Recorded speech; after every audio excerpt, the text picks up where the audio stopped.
আসসালামু আলাইকুম। National tea কোম্পানিতে ২ সপ্তাহে মজুরি দিতে পারায়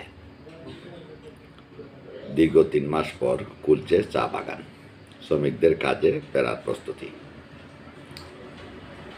দীর্ঘ ৩ মাস বন্ধ থাকার পর ন্যাশনাল টি কোম্পানির অধীনে থাকা ১২টি চা বাগানে শ্রমিকদের ২ সপ্তাহের বকেয়া মজুরি পরিশোধ করা হয়েছে।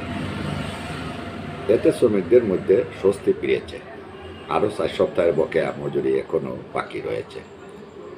তবে আগামীকাল মঙ্গলবার থেকে শ্রমিকরা কাজে যোগ দেবেন বলে জানা গেছে। হবিগঞ্জ জেলার তেলিয়াপাড়া, জগদীশপুর, পারকুল ও চণ্ডীছড়া চা বাগানের শ্রমিকরা জানান, তাদের পূর্বপুরুষের আমল থেকে তারা চা বাগানে কাজ করছে। তবে ৩ মাস ধরে চলা কর্মবিরতির কারণে তাদের চরম দুঃসময় কাটাতে হয়েছে। কখনো খেয়ে আবার কখনো না খেয়ে দিন পার করতে হয়েছে। মৌলভীবাজার জেলার কমলগঞ্জের মাধবপুর, মদনমোহনপুর, পাত্রকোলা, চাঁদপাড়ায়, বিজয়া, প্রেমনগর ও সিলেটের লাক্কাতুরা চা বাগানের শ্রমিকদের মধ্যেও ২ সপ্তাহের মজুরি পরিশোধ করা হয়েছে। এতদিন বন্ধ থাকা বাগানগুলো আবার সচল হওয়ায় শ্রমিকদের মধ্যে নতুন উদ্যম তৈরি হয়েছে।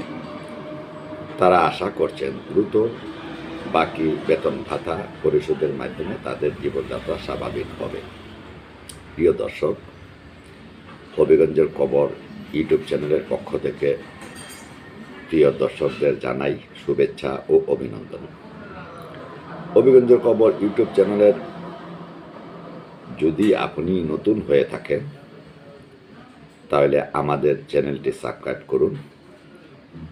আপনাদের মূল্যবান মতামত এবং পরামর্শ আমাদের আরও উন্নত করে তুলতে সাহায্য করবে। আবারও ধন্যবাদ জানাচ্ছি আপনাদের সবাইকে। শাহ মোহাম্মদ হুমায়ুন কবির, হবিগঞ্জের খবর ইউটিউব চ্যানেল।